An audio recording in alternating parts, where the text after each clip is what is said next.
The silence in the courtroom shattered like glass when the judge's gavel came down, condemning Emma Davis not for any crime, but for the crying infant cradled in her arms. Fort Worth, Texas, 1878, a place where a woman without a husband but with a child might as well wear a scarlet letter sewn to her chest. Miss Davis, this court finds your claim to the Henderson property invalid, Judge Whitley declared, his voice as dry as the Texas summer outside. A woman of your circumstances cannot be entrusted with such an asset. The property shall revert to Mr. Henderson's brother, as is proper. Emma clutched her 6-month-old daughter Sarah tighter, the baby's soft coos a stark contrast to the hard faces surrounding them. Her uncle's will had been clear the small ranch on the outskirts of town was meant for her. But a female shopkeeper with an illegitimate child had no standing in Fort Worth society, regardless of the legal documents supporting her claim. Your Honor, please. Emma's voice wavered but didn't break. At 26, she'd weathered enough storms to know crying wouldn't help. That land is our only hope, for this matter is settled, the judge interrupted, avoiding her gaze. Court is adjourned. The murmurs followed her as she made her way down the aisle. Emma held her head high despite the whispers. Fallen woman, they called her. Disgrace. She'd heard it all before, ever since she'd returned from Dallas visibly with child and no ring on her finger. No one cared about the truth that the man who'd promised her marriage had disappeared once she told him about the baby, leaving her to face the consequences alone. Outside, the Texas sun beat down mercilessly. Emma adjusted the thin blanket shielding Sarah from the harsh light and tried to think.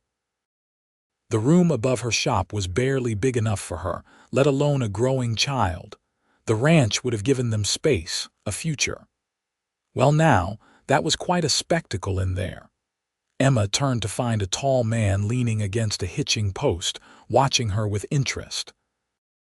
His clothes were trail-worn but clean denim pants, a faded blue shirt, and a weathered brown leather vest.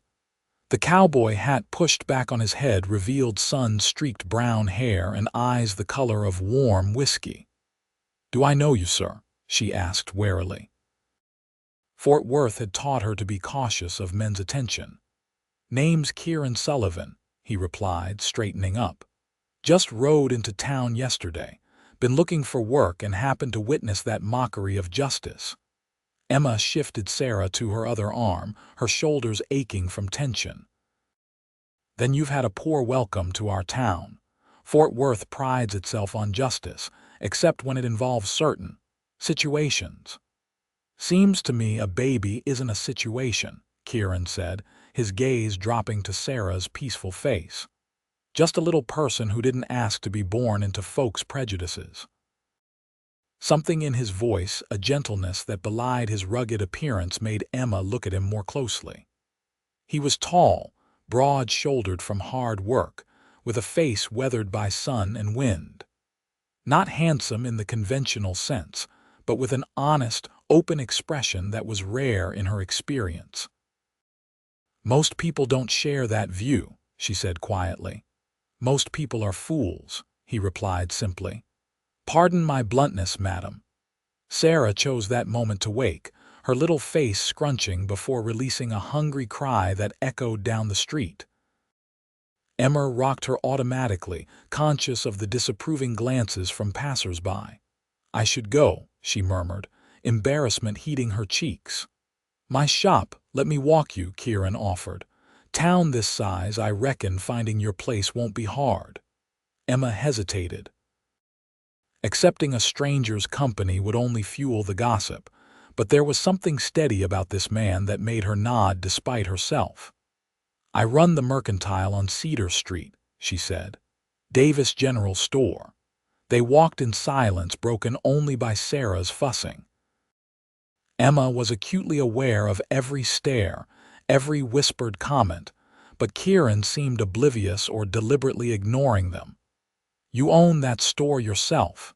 he asked as they turned onto Cedar Street. My father left it to me when he passed 3 years ago, she explained. It was just the two of us for a long time. I grew up learning the business. Impressive, Kieran said, and the simple acknowledgement of her capability rather than judgment of her morality was refreshing. As they reached the weathered storefront with Davis General Store painted in fading letters above the door, Emma turned to thank him for the escort. Before she could speak, Sarah's crying intensified. "Someone's mighty hungry," Kieran observed with a small smile. "You know, my ma always said babies cry for good reason. They're just telling us what they need in the only language they know." Emma stared at him, startled by this unexpected perspective. "Most men around here consider it a nuisance." "Well, I'm not from around here," he replied, tipping his hat. "And a baby's honest voice seems a sight more pleasant than the dishonest whispers of this town." Emma felt something stir inside her, not quite hope, but perhaps its distant cousin. "Thank you, Mr. Sullivan." "Kieran," he corrected, a warm smile creasing the corners of his eyes. "Sounds like you could use some help around here, what with the little one demanding attention. I'm handy with tools, strong back, and looking for honest work. If you're hiring, I'd be obliged for the opportunity." Emma almost refused out of habit. She'd learned the hard way that a single woman with a child couldn't afford to trust easily. But the store was struggling. She couldn't manage inventory, customers, and Sarah alone.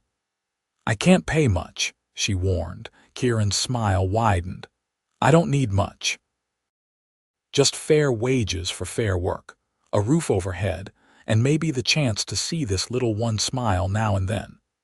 Babies have the best smiles in the world, makes a man remember what matters." Looking down at Sarah, whose cries had softened to whimpers, Emma made a decision that would change everything.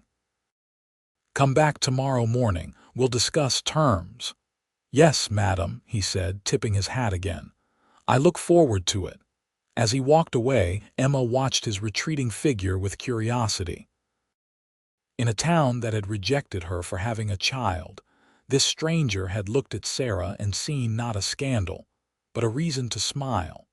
She couldn't know then how that simple difference would transform their lives. The next morning dawned clear and hot, typical for late August in Fort Worth. Emma had been up since before sunrise, feeding Sarah and preparing the store for the day's business. The bell above the door jingled precisely at 7 o'clock, and Kieran Sullivan stepped inside, hat in hand. "Good morning, Miss Davis," he greeted, his voice low as he noticed Sarah sleeping in a makeshift cradle behind the counter. "Hope I'm not too early." "You're right on time," Emma replied, surprised by his punctuality. Men in her experience made promises easily but kept them rarely. "I've been thinking about what work needs doing." Kieran nodded, waiting patiently as she outlined the tasks: reorganizing the storeroom, repairing shelves, helping with deliveries. His eyes took in the store with an appraising glance, noting the sagging porch outside, the leaking roof corner, the worn floorboards. "Place has good bones," he commented. "Just needs some attention." "Like most things," Emma agreed, then hesitated before adding, "There's a small room out back. It's not much used to be storage, but I cleaned it up. If you wanted, it could serve as lodging in exchange for reduced wages." Kieran's eyebrows rose slightly. "That's generous. You're not concerned about how it might look, having a man staying on your property?" Emma gave a bitter laugh. "Mr. Sullivan, my reputation was destroyed the moment I returned to Fort Worth with a child and no husband. I have nothing left to lose on that account." A shadow crossed his face. "Begging your pardon, but that's not how I see it. Seems to me you've got everything to lose if people's cruelty drives away your business." "They need my store," Emma said simply. "There's nowhere else to buy supplies within 20 miles. They may despise me, but they still need flour and coffee and nails." Kieran considered this, then nodded slowly. All the same, I'll be discreet. No sense giving them more reason to talk. He glanced at the sleeping baby. The little one, what's her name? Sarah, Emma said softly. Sarah Elizabeth Davis. Pretty name, he commented, for a pretty little lady. Emma watched curiously as this rugged cowboy's expression softened when looking at her daughter. You seem comfortable around children. Had 4 younger siblings, he explained. Ma died when the youngest was just 2. Pa worked the ranch, so I helped raise them as best I could. His expression grew distant. They're all grown now, scattered to the winds. And what brings you to Fort Worth? Emma asked, realizing she knew nothing about this man beyond his name. Kieran's gaze met hers, steady and clear. Truth is, I've been drifting since the war. Fought for the Union, which doesn't make me popular in these parts. Worked ranches from Kansas to the territories. But a man gets tired of moving on. Thought I might find a place to set down roots. The Civil War had ended 13 years ago, Emma calculated. He must have been young when he fought. The revelation that he was a Union soldier explained his different prospective men who'd fought to end slavery often held broader views on equality and justice. Well, she said practically, let's see if you know your way around a hammer before we talk about putting down roots. The shelves in aisle 3 are about to collapse under the weight of the canned goods. Kieran grinned, rolling up his sleeves to reveal muscled forearms. Yes, madam. By midday, Emma had to admit she'd made an excellent decision. Kieran worked efficiently and skillfully, repairing not just the shelves but also the counter's wobbly leg and the sticky front door, all while remaining quiet enough not to disturb Sarah's naps. When customers came in, he was politely distant, giving them no reason to speculate.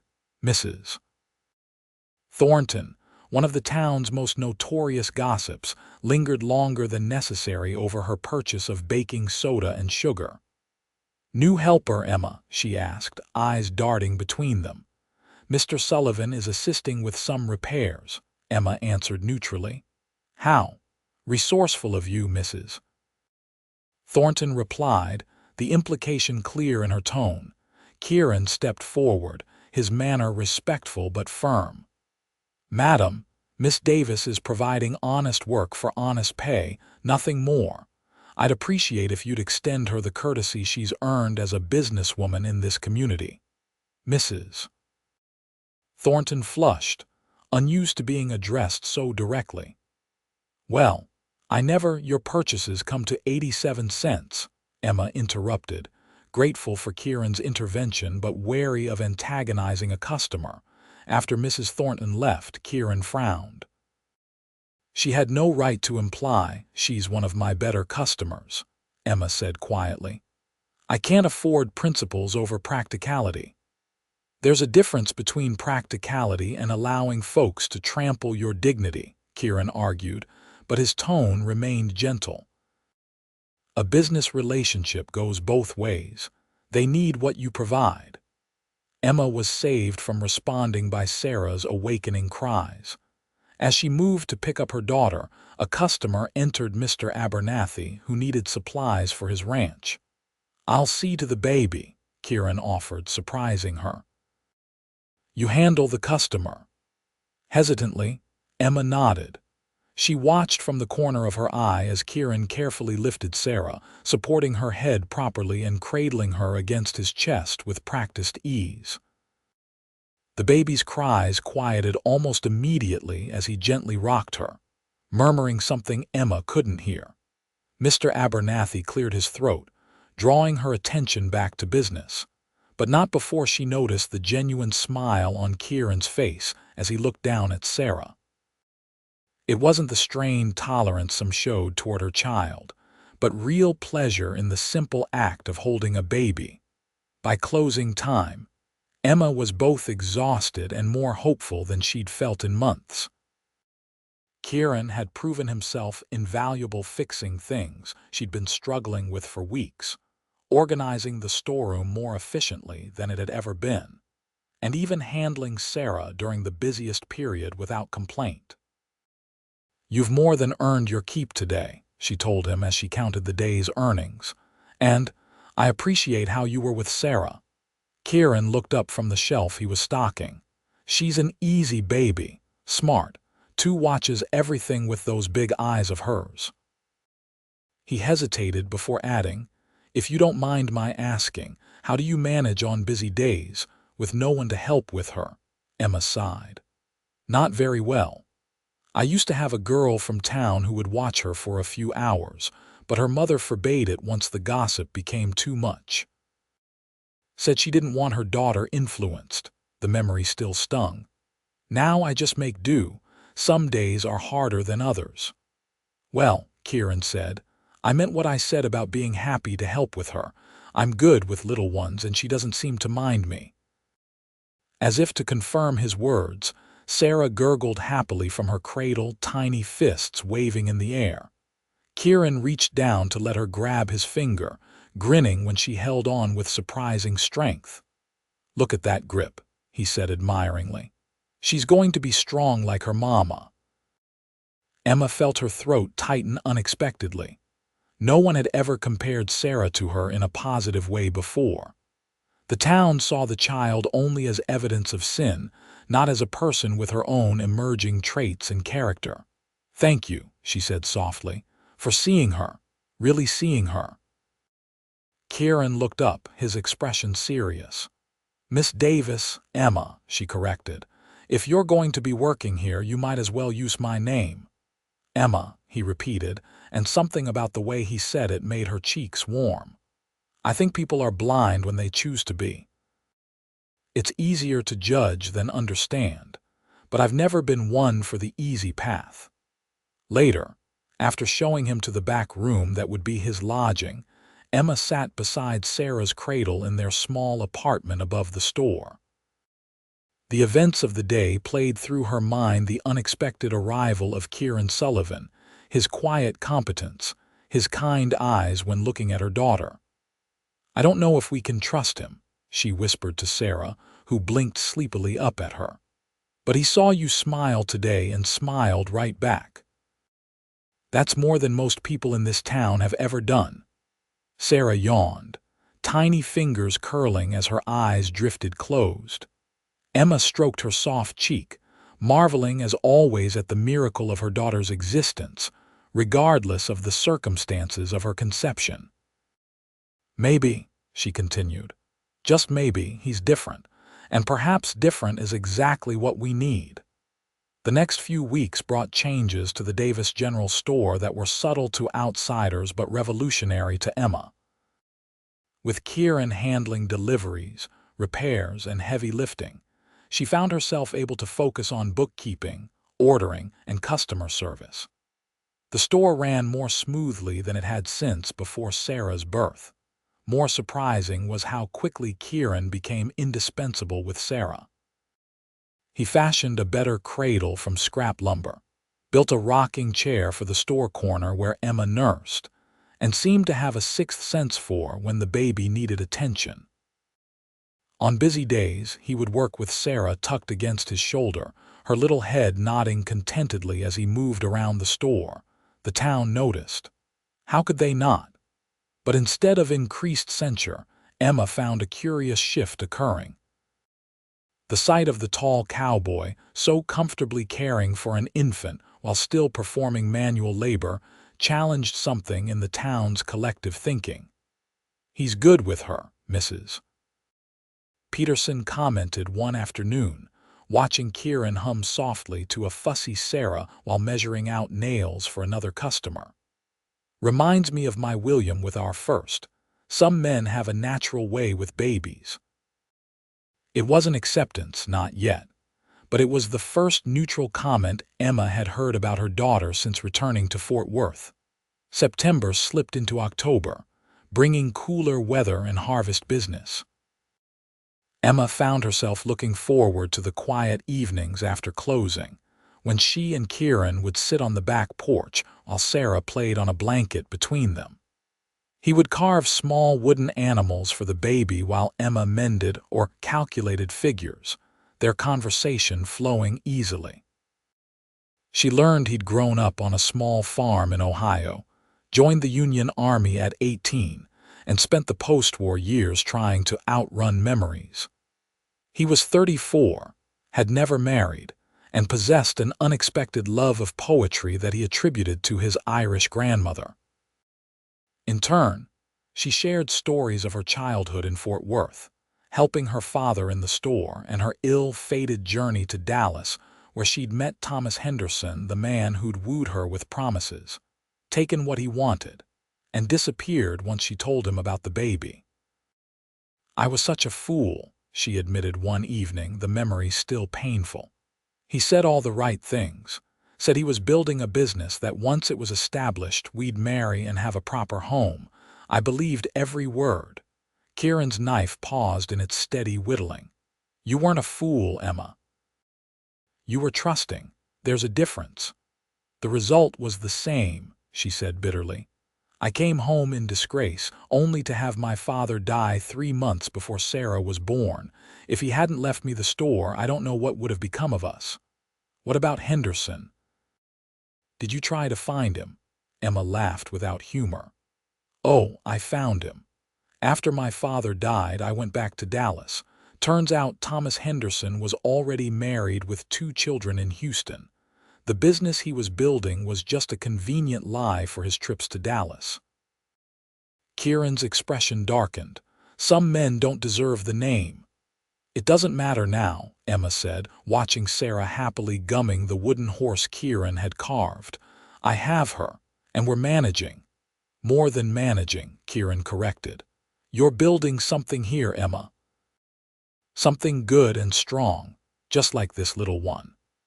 Their eyes met in the fading light, and Emma felt a dangerous warmth blooming in her chest. Kieran Sullivan had become more than an employee in these weeks. He was a friend, perhaps her only true friend in Fort Worth. But the flutter in her stomach when he smiled suggested her heart was contemplating something far more complicated. She looked away first, reminding herself that trust had betrayed her before. "It's getting late. I should put Sarah to bed." If Kieran noticed her sudden retreat, he didn't comment. "Sleep well, Emma." "Good night, little miss," he added, gently touching Sarah's head. That night, Emma lay awake long after Sarah had fallen asleep, troubled by her growing feelings. Kieran had given her no reason to doubt him, but neither had Thomas initially. The consequences of another mistake would be even more devastating now, with Sarah to consider. Yet there was something fundamentally different about Kieran. He had nothing to gain by his kindness to her child, no apparent motive beyond genuine affection. He worked hard, asked for little, and treated both her and Sarah with a respect that seemed bone-deep rather than performative. Most telling was how he was with Sarah when he thought Emma wasn't watching the silly faces he made to earn her giggles, the patience with which he let her explore his beard with curious fingers, the way he spoke to her, as if she understood every word. "He sees you," Emma whispered to her sleeping daughter, "and somehow that makes him see me too." The thought was as terrifying as it was exhilarating. The following Sunday brought unexpected drama. Emma rarely attended church anymore. The sidelong glances and pointed silences had become too painful. Instead, she used the quiet morning to deep clean the store while Kieran usually took his weekly day off to ride into the countryside. This Sunday, however, he appeared at the store shortly after breakfast, his expression troubled. "Didn't expect to see you today," Emma said, looking up from the shelf she was dusting. "Heard something in town that concerns you," he replied, his usual easy manner replaced by tension. "Judge Whitley and Henderson's brother were at the saloon last night talking openly. Seems they've cooked up a plan to force you to sell the store." Emma froze. "They can't do that. The store is mine, free and clear." "According to what I heard, they're claiming a woman with your moral character is unfit to hold a business license. Henderson's been rallying support among the town council." The duster slipped from Emma's fingers. "They can't take everything," she whispered. Kieran stepped closer, his expression fierce. "No, they can't, and they won't, but we need to prepare." "We?" Emma echoed, the word catching in her throat. "Yes, we," he confirmed, something shifting in his eyes. "Emma, I know you've had reason to doubt men's promises, but I give you my word I won't let them take what's rightfully yours. Not without a fight." Sarah chose that moment to babble loudly from her blanket on the floor, breaking the intensity of the moment. Kieran's face softened as he glanced at her. "Besides," he added with a small smile, "what kind of example would I be setting for the little lady if I didn't stand up to bullies?" Emma felt tears threatening and blinked them away. "What can we do?" "First, we need to know exactly what they're planning. I'm friendly with the clerk at the county office. I'll see what I can find out. Meanwhile, you should gather all your paperwork, your father's will, the business license, property deed, everything." His calm competence steadied her. "I have those in the lockbox upstairs." "Good." He hesitated before adding, "There's something else we should consider, Emma, something that might solve the immediate problem, though I had hoped to suggest it under different circumstances." Emma's heart skipped. Something in his expression, a mixture of determination and vulnerability, made her both hopeful and afraid. "What are you suggesting?" Kieran took a deep breath. "Marriage would legally protect both you and the store. As your husband, I could hold the business license if they revoke yours, and they'd have no grounds to question Sarah's place." Emma stared at him, stunned. "You're proposing marriage as a business arrangement?" "No," he said quietly. "I'm suggesting marriage could solve your immediate problem. But my reasons for wanting it go well beyond practicality." He stepped closer, his eyes never leaving hers. "Emma Davis, I've known you barely 2 months, but in that time I've come to admire your strength, your kindness, and your fierce love for your daughter. I find myself thinking about you first thing when I wake and last thing before sleep. I've never met a woman I've respected more, or one whose smile I've more wished to see each day." Emma felt the room spinning slightly. "Kieran, let me finish," he said gently. "I understand this is sudden, and I know you have every reason to be cautious. I'm not asking for an answer right now. Just consider it, not just for the legal protection, but because I think we could build something good together. The three of us." Sarah gurgled again, and both adults looked toward her. She had pulled herself up on a chair leg, a new achievement, and was beaming with pride at her accomplishment. "Look at that," Kieran said softly, "already standing up for herself." The simple observation, so full of admiration for her child, nearly undid Emma. In that moment, watching this man delight in her daughter's small victory, Emma recognized what her heart had been trying to tell her for weeks. She was falling in love with Kieran Sullivan, but fear still gripped her. "I can't make this decision based on emotion," she said carefully. "Last time I followed my heart, it led to disaster." "I understand," he replied, "and I'll respect whatever you decide. Just know that my offer stands regardless of whether those men try to take your store or not." It was always going to be asked, Emma.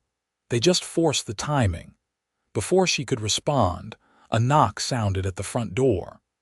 Emma glanced out the window to see Judge Whitley and 3 town council members standing on the porch, their expressions grim. "They're here," she whispered, fear clutching at her throat. Kieran's jaw tightened. "Whatever happens, remember you've done nothing wrong and you have every right to what's yours." He glanced at Sarah. "Both your precious gifts." Taking a deep breath, Emma moved to open the door, Kieran a steady presence behind her. Whatever these men intended, she would face it with dignity, and she was no longer facing it alone. Judge Whitley removed his hat as he entered, though the gesture contained no respect. "Miss Davis, we've come on official business." "So I gathered," Emma replied, keeping her voice steady. "May I ask what business brings 4 council members to my store on a Sunday morning?" The judge cleared his throat. "There have been concerns raised about the propriety of a woman of your situation holding a business license in our community. The council has reviewed these concerns and found them valid." "My situation?" Emma echoed. "You mean being a single mother or a female business owner?" "Which offends you more, Judge Whitley?" One of the other men, Mr. Peterson, who owned the bank, shifted uncomfortably. "Miss Davis, it's not personal. It's about maintaining certain standards in the business community." "It seems very personal from where I stand," Emma replied. "This store has served Fort Worth for 20 years, first under my father and now under my management. Our books are in order, our taxes paid, our service reliable. What standards exactly am I failing to maintain?" "The moral kind," said Richard Henderson, stepping forward from behind the others. Thomas's brother had the same handsome features, though his held none of the charm that had once deceived her. "A woman who bears a bastard has no place running a respectable establishment." Kieran stepped forward, his voice dangerously calm. "I suggest you watch your language when referring to Miss Davis and her daughter, sir." Henderson's eyes narrowed. "And who might you be?" "Kieran Sullivan. I work for Miss Davis." "Well, Mr. Sullivan, this is town business, not yours," the judge interjected. "The fact remains, the council has voted to revoke Miss Davis's business license, effective immediately. She has 30 days to sell the establishment or face closure." Emma felt the blood drain from her face. "You can't do that." "This store is my livelihood, my home. I'd be willing to purchase it," Henderson offered with false generosity. "For a fair price, considering the circumstances." "I'm sure you would," Kieran said coldly. "Just as I'm sure your brother's treatment of Miss Davis was part of a long-term plan to acquire this property. How convenient that he disappeared once she was with child." Henderson's face flushed with anger. "How dare you imply—" "I'm not implying anything," Kieran interrupted. "Just noting the timing seems advantageous for your family." Judge Whitley cleared his throat. "Regardless of past events, the council's decision is final. Unless Miss Davis can find a male business partner of good standing to assume the license, the store must be sold." Emma felt a strange calm settle over her. They had shown their hand, revealed the depth of their prejudice and greed, and in doing so they had made her decision clear. "Actually, gentlemen," she said, moving to stand beside Kieran, "you'll be pleased to know the matter is already resolved. Mr. Sullivan and I are to be married. The paperwork for transferring the business license can be prepared at your convenience." She felt rather than saw Kieran's surprised glance, but he recovered instantly, placing his hand supportively at the small of her back. "That's right," he confirmed. "We've been meaning to announce it, but preferred to keep our personal affairs private. Apparently, that's not possible in Fort Worth." The men exchanged startled looks. Judge Whitley's eyes narrowed suspiciously. "This is awfully convenient timing, Miss Davis." "No more convenient than your sudden concern for my moral standing just when Mr. Henderson expressed interest in my property," she countered. Mr. Peterson looked distinctly uncomfortable now. "If they are to be married, William, the license issue becomes moot." "When exactly is this supposed wedding?" Henderson demanded. "Next Saturday," Emma replied without hesitation. "We've already spoken to Reverend Mills." This was a calculated risk. The Reverend had been one of the few people in town to treat her with kindness after her return, quietly slipping her extra food when times were hard after Sarah's birth. She hoped he would support their claim. The judge looked between them, clearly searching for signs of deception. "Well, if that's the case, I suppose we'll revisit the matter after the ceremony. Should it fail to take place, however, our decision stands." After the men left, Emma's knees finally gave way. She sank into a chair, trembling with the aftermath of fear and determination. "Did I just propose to you?" she asked weakly, looking up at Kieran. His face broke into a slow smile.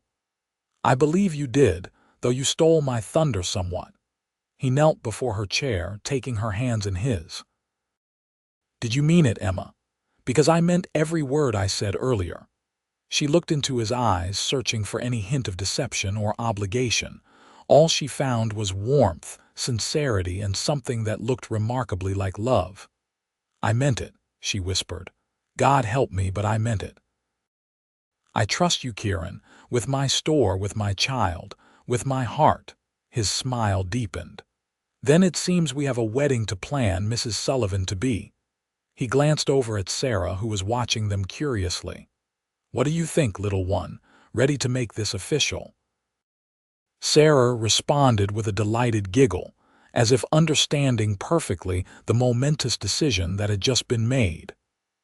"I think that's a yes," Emma said, feeling a bubble of unexpected happiness rise within her. Whatever had brought them to this point, necessity, circumstance, or fate, she couldn't deny the rightness of it.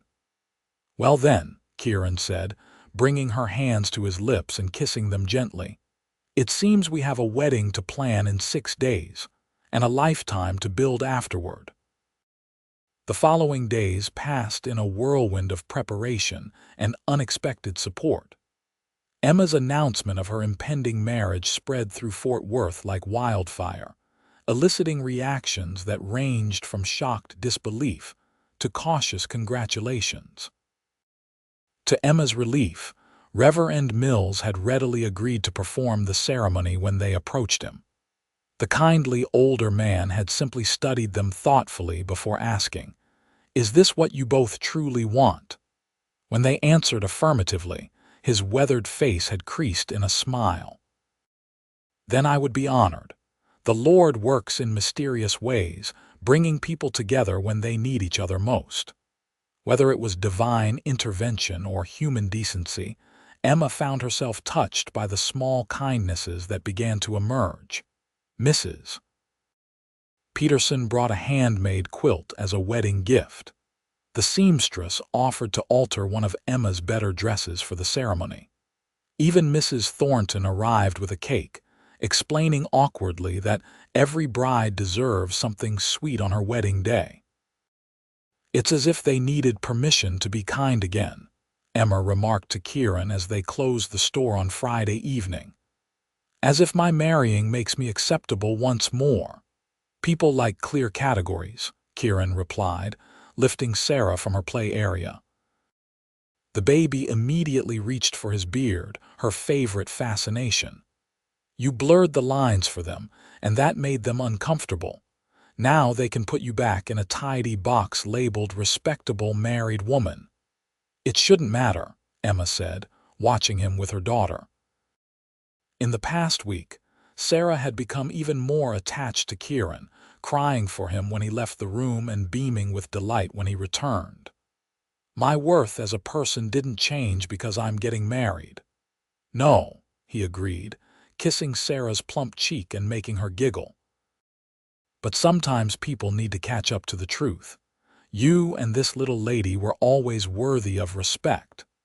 Emma felt that now familiar warmth spreading through her chest. Over the past week, preparations for their hasty wedding had brought them closer in unexpected ways. They'd spoken of practical matters combining their few possessions, renovating the apartment above the store to accommodate a family of 3, how to legally ensure Sarah would inherit everything should anything happen to them both. But they'd also shared deeper conversations about hopes and dreams. Emma learned that Kieran had always wanted children, but had resigned himself to remaining single after the war left him restless and haunted. He'd admitted, shyly, that meeting Sarah had reawakened that desire, making him wonder if fatherhood might still be possible. "I know I'm not her blood," he'd said quietly, "but I already love her as if she were my own. If you'll allow it, I'd like to be a true father to her in every way that matters." Emma had been unable to speak through her tears, merely nodding as gratitude overwhelmed her. Later, when she found her voice, she'd confessed her own secret dream of more children someday, of giving Sarah siblings to grow up with. The memory of Kieran's expression in that moment, hopeful, tender, and unmistakably loving, still made her blush. Now, on the eve of their wedding, Emma felt a curious mixture of certainty and nervousness. Not about marrying Kieran, that decision felt increasingly right with each passing day, but about what would come after the ceremony.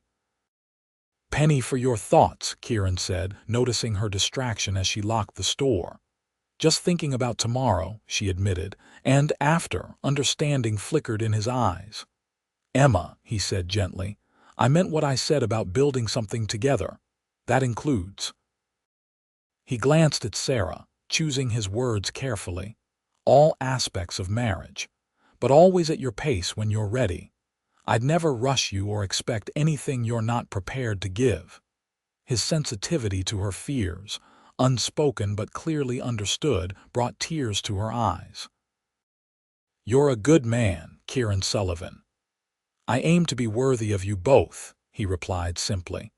"Now, I believe it's tradition for the groom not to see the bride the night before the wedding. I'll sleep in the back room tonight and see you at the church tomorrow." He handed Sarah back to her, his fingers lingering briefly on Emma's. "Sleep well." "You too," she whispered, watching him go with a mixture of anticipation and wonder at how completely her life had transformed in just 2 short months. The next morning dawned clear and crisp, a perfect October day. Emma dressed carefully in her altered blue dress, not white, which would have seemed a hypocrisy, and arranged her hair simply with the blue ribbon Mrs. Peterson had contributed as something borrowed. Sarah, dressed in her best gown, seemed to sense the importance of the day, behaving angelically as Emma prepared them both. When a knock sounded at the apartment door, Emma opened it to find Mrs. Thornton, looking uncharacteristically hesitant. "I thought you might need help with the little one during the ceremony," the older woman offered. "My children are all grown, but I remember how to handle a baby." Emma blinked in surprise. "That's very kind of you, Mrs. Thornton." The woman's eyes dropped. "I haven't always been kind to you, Emma. I judged without understanding. But seeing how that man looks at you and your child, well, it's made me reconsider some things." Before Emma could respond to this unexpected admission, Mrs. Thornton busied herself with straightening Sarah's dress. "We should get going. Never good to keep a groom waiting." The church was more full than Emma had anticipated. It seemed much of the town had turned out, whether from genuine goodwill or simple curiosity. Emma paused at the back of the church, suddenly hesitant as all eyes turned toward her. Then she saw Kieran waiting at the altar, his expression transforming as he caught sight of her and Sarah. The naked joy and love on his face banished all doubts. This man who had walked into her life when she needed him most, who saw her daughter as a blessing rather than a burden, was about to become her husband. With steady steps, Emma walked toward her future, Sarah secure in her arms. When she reached Kieran, he extended his hands, one to take hers and the other to gently touch Sarah's cheek. "My family," he whispered, loud enough only for her to hear. Reverend Mills smiled benevolently. "Dearly beloved, we are gathered here today to join this man and this woman in holy matrimony." The ceremony was simple and heartfelt. When asked if she took this man to be her husband, Emma's "I do" rang with conviction that surprised even her. Kieran's voice, when he spoke his vows, was steady and clear, his eyes never leaving hers. "The rings, please," Reverend Mills prompted. Kieran reached into his pocket and produced not 1 but 2 rings, a simple gold band for himself, and a delicate silver one with a small blue stone for Emma. "I had these made," he explained quietly. Sold my father's pocket watch to the jeweler in Dallas last week. Emma's eyes widened. Kieran, you didn't have to, I wanted to, he interrupted gently. This isn't just for show, Emma, not for me. As he slipped the ring onto her finger, Emma felt the last of her reservations dissolve. This was real. Whatever had brought them together, necessity, fate, or providence, had created something genuine and precious. By the power vested in me, Reverend Mills concluded, I now pronounce you husband and wife. What God has joined together, let no man put asunder. You may kiss your bride. Kieran leaned forward, careful of Sarah between them, and pressed his lips to Emma's in a gentle, reverent kiss that promised more to come. As they parted, he glanced down at Sarah and then back at Emma, his eyes crinkling with joy. Now I have 2 reasons to smile every day, he said, loud enough for those nearest to hear. The small reception at the store afterward was modest but warm. The community, having witnessed the genuine affection between the newlyweds, seemed to collectively soften their judgment. Even Judge Whitley, who attended briefly, offered stiff congratulations. Richard Henderson was notably absent. As evening approached and the last guests departed, Emma found herself alone with her new husband and sleeping daughter in their freshly arranged apartment. Kieran had spent his free hours in the past week expanding the space, adding a proper bedroom for them and a small nursery for Sarah. It's not much yet, he said, watching her reaction anxiously, but I thought having separate rooms would be important, for privacy, and for Sarah as she grows. Emma took in the simple but thoughtful changes: the new curtains, the sturdier bed, the carefully constructed crib in the nursery that must have taken hours of secret work. It's perfect, she whispered, laying Sarah down in her new bed. The baby sighed contentedly, one tiny hand curled against her cheek. When Emma turned, she found Kieran watching her with undisguised longing. The realization that they were truly alone, truly married, sent a flutter of anticipation through her. "Are you hungry?" she asked, suddenly shy. "I could make something, Emma," Kieran interrupted gently, crossing the room to stand before her. "I'm not hungry for food." He reached out, hesitating just before touching her face. "May I?" The question, so simple, so respectful, melted something inside her. "Yes," she breathed. His hand cupped her cheek, thumb tracing her lower lip. "I've wanted to really kiss you since the moment I saw you outside that courthouse, but only when you're ready." Emma stepped closer, eliminating the space between them. "I'm ready now, husband."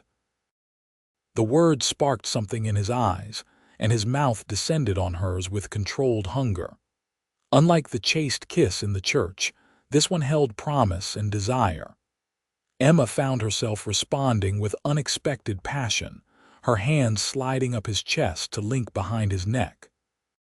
When they finally parted, both breathing heavily, Kieran rested his forehead against hers.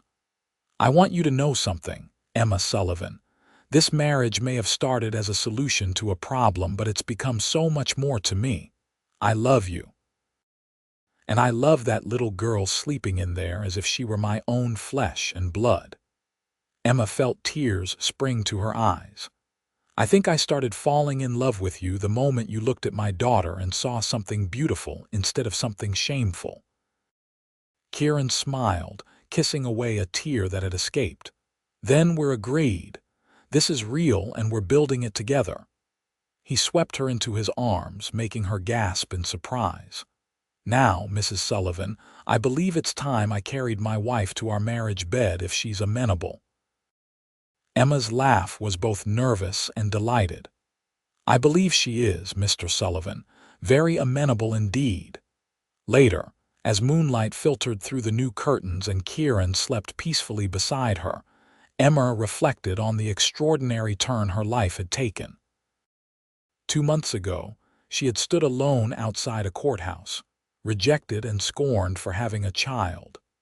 Tonight, She lay in the arms of a man who had looked at that same child and found not one but two reasons to smile. Life, it seemed, could change as quickly as the Texas weather.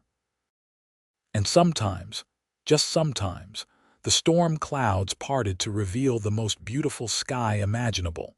Spring came early to Fort Worth in 1879. By March, wildflowers carpeted the plains, and the Davis General Store, now officially Sullivan's Mercantile, was thriving under its new joint management. The changes in the business reflected the changes in Emma's life expansion into the adjacent empty building, new inventory including farming equipment, and a small lending library in the corner that had become a community gathering place. Kieran's natural charm and business acumen had attracted customers who had previously avoided the store, while Emma's meticulous bookkeeping kept their finances strong. But the most significant change was in how the town regarded them. What had begun as a marriage of convenience had blossomed visibly into a love match that few could deny. The sight of Kieran Sullivan with little Sarah perched on his shoulders, her chubby hands clutching his hair as she giggled with delight, had softened even the hardest hearts in Fort Worth. Sarah, now 14 months old, had taken her first steps on Christmas Day, toddling unsteadily from Emma to Kieran as they both watched with tears in their eyes. Her vocabulary was expanding daily, with Mama and Papa her favorite words. Kieran had wept openly the first time she had called him Papa, scooping her up and spinning her around the store until she shrieked with laughter. Emma watched them now from the doorway of the store's new extension, where Kieran was showing Sarah how to stack wooden blocks. His patience seemed infinite, his delight in her achievements genuine and deep. "Higher, Papa," Sarah demanded, her dark curls bouncing as she clapped her hands. "All right, little miss, but careful now," he replied, adding another block to their teetering tower. When it inevitably collapsed, Sarah's peals of laughter drew smiles from the customers browsing nearby. Emma's hand drifted unconsciously to her abdomen, where the slightest swell was just becoming noticeable beneath her apron. They hadn't announced the pregnancy yet, preferring to wait until she was further along, but the private joy of it suffused their days. Kieran caught her eye across the room, his smile deepening as he noticed the protective gesture. He knew what it meant: they would soon be a family of 4. The baby was due in late September, a child conceived in love rather than deception, but no more precious than the daughter who had brought them together. "Mrs. Sullivan," a voice broke into her reverie. Emma turned to find Richard Henderson standing awkwardly near the counter, hat in hand. "Mr. Henderson," she acknowledged coolly. Though most of the town had gradually accepted her marriage and changed their treatment of her, Henderson had remained aloof, still bitter about losing the store property. "I was hoping to speak with you," he said, glancing around nervously. "In private, if possible." Emma hesitated, then nodded toward the office at the back of the store. "This way." As they passed the play area, Kieran looked up sharply, his protective instincts evident. Emma gave him a reassuring nod, though she appreciated his concern. In the small office, Emma gestured to a chair but remained standing herself. "What can I do for you, Mr. Henderson?" The man twisted his hat in his hands, looking uncharacteristically humbled. "I've come to apologize, Mrs. Sullivan.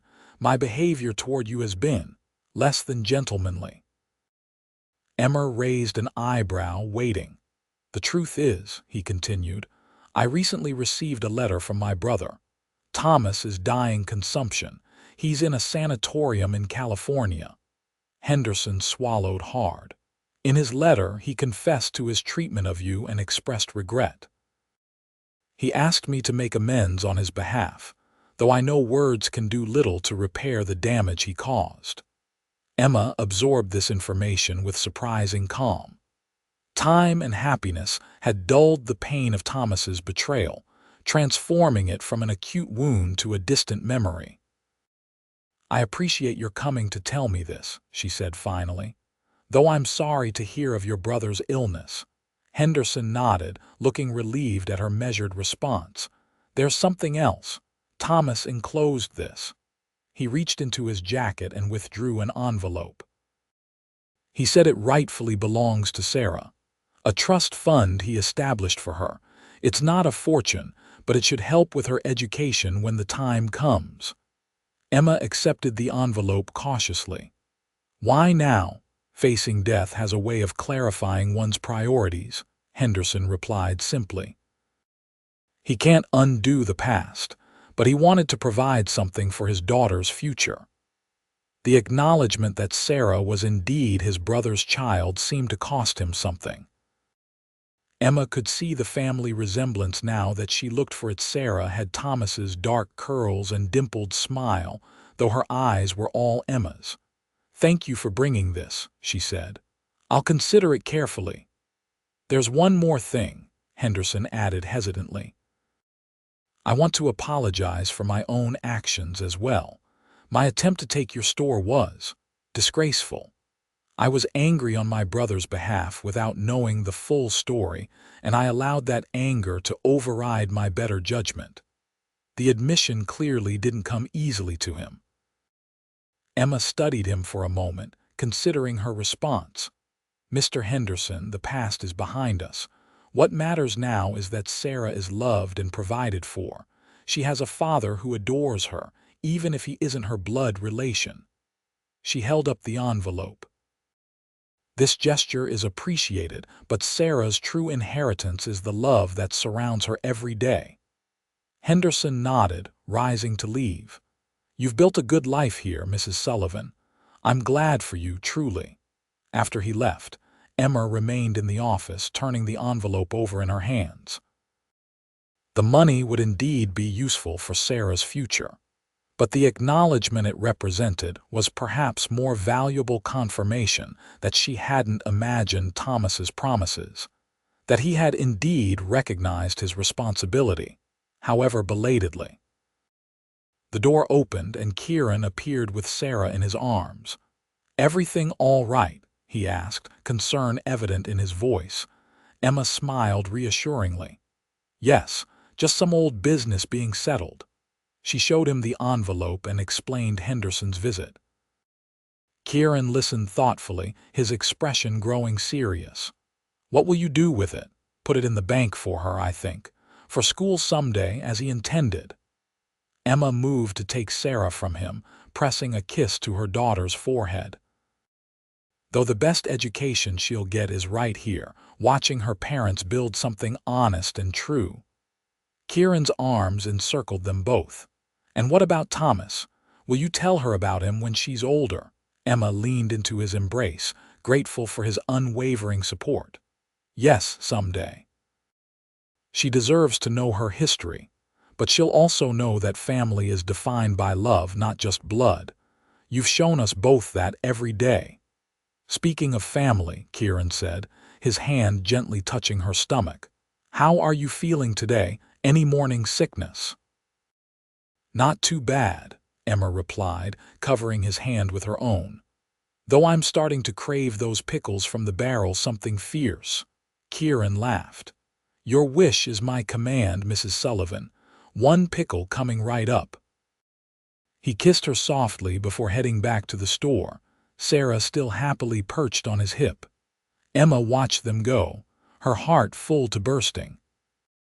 5 years ago, she couldn't have imagined this life, married to a man who cherished both her and her daughter, expecting their second child, running a successful business in a community that had gradually come to respect them.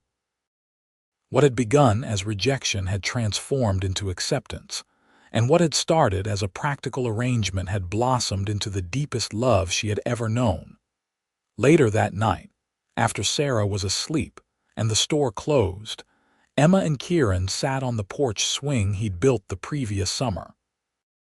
The spring air was mild, scented with blooming honeysuckle, and the stars stretched endlessly above them.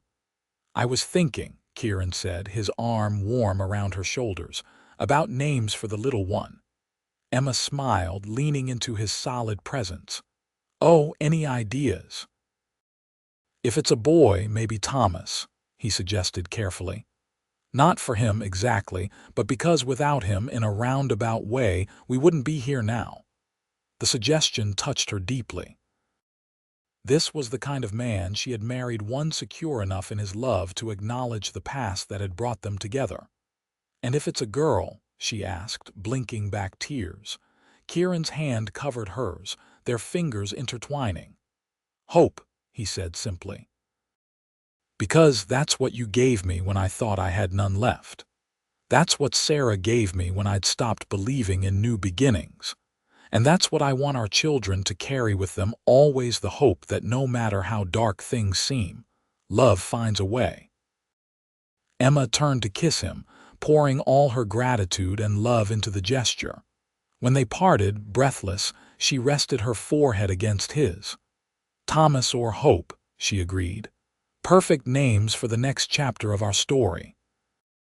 As if in response, she felt the flutter of movement inside her, their child making its presence known. "Did you feel that?" she gasped, placing Kieran's hand where the baby had kicked. His eyes widened with wonder as he felt the gentle movement. "That's amazing," he whispered. "Hello there, little one. We're waiting for you, your mama and papa and big sister. Our family's got a place all ready for you." Emma watched his face in the moonlight, marveling at how completely this man had embraced fatherhood, first with a child not of his blood, and now with their coming baby. The love radiating from him was almost tangible. "You know," she said softly, "that day outside the courthouse when you said a baby was just a little person who didn't ask to be born into folks' prejudices. I think that was the moment I started to fall in love with you. I just didn't recognize it then." Kieran smiled, kissing her temple. "And when you stood up to those council members, refusing to be shamed for loving your child, that's when I knew for certain you were the bravest, most beautiful soul I'd ever encountered." The baby kicked again, stronger this time, making them both laugh. "Seems someone agrees," Emma said, rubbing her stomach gently. "Smart already," Kieran replied. "Must take after their mama." As the night deepened around them and the sounds of Fort Worth settled into peaceful quiet, Emma Sullivan counted her blessings. Once rejected for having a child, she had found a man who saw in that very child a reason to smile, to hope, to love. Together, they had built a family and a future that neither could have imagined alone. In the end, it wasn't the town's acceptance that had mattered, though that had come in time. It was the acceptance they had found in each other, the recognition that life's unexpected turns sometimes led to exactly where you were meant to be all along. The porch swing creaked gently as they rocked, two people who had found each other against all odds, now waiting peacefully for their family to grow. The past was settled, the present was joyful, and the future stretched before them, as wide and promising as the Texas horizon. And it had all begun with a baby's smile, and a cowboy kind enough to see it as a blessing rather than a burden, the first of many smiles that would light their way forward, together.